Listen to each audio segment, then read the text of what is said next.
Hi everyone, Deacon Steve here. It's a beautiful day in May, and May is the month of Mary. And I wanted to tell you that, one of my favorite passage reading about Mary is in John chapter 2 from verse 1 to 11.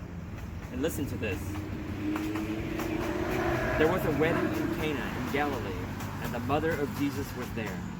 Jesus and his disciples were also invited to the wedding. When the wine ran short, the mother of Jesus said to him, "They have no wine." And Jesus said to her, "Woman, how does your concern affect me? My hour had not yet come." His mother said to the servers, "Do whatever he tells you." Now there were 6 stone jars there for Jewish ceremonial washing, each holding 20 to 30 gallons. Jesus told them, "Fill the jars with water." So they filled them to the brim.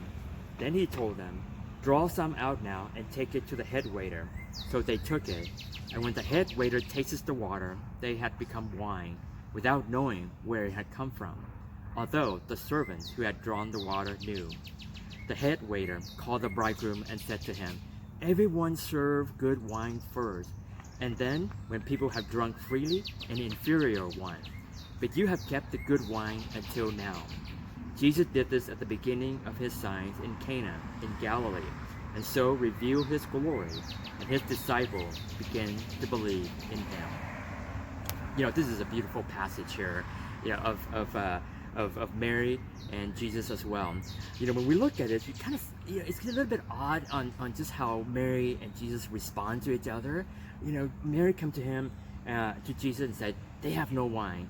It feels like a demand, and then Jesus' response was a little bit odd. He said, "Woman, how does this concern me?"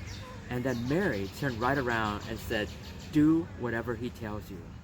But if we don't look at it closely, we may miss a few things here as well. It actually shows the relationship between Mary and Jesus, and as well as our relationship as well.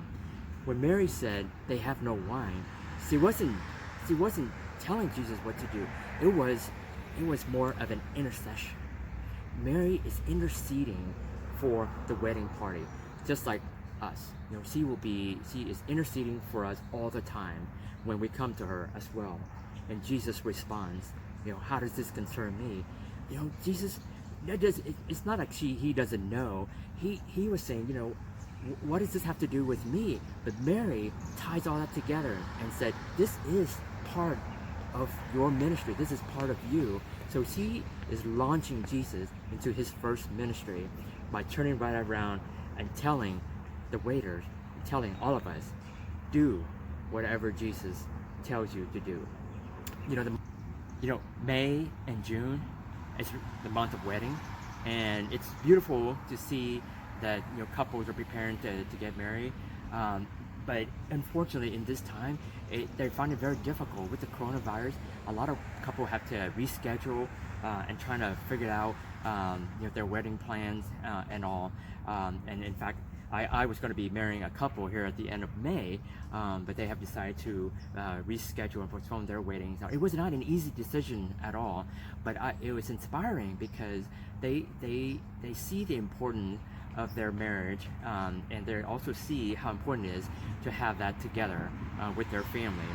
And so I would encourage all couple who are preparing for marriage to look at this passage and look to Mary to intercede for them, no matter how difficult the decision are, but just to kind of point back to Jesus to do whatever he tells you as well. So that's it for today. This is Deacon Steve, and I remain your humble deacon.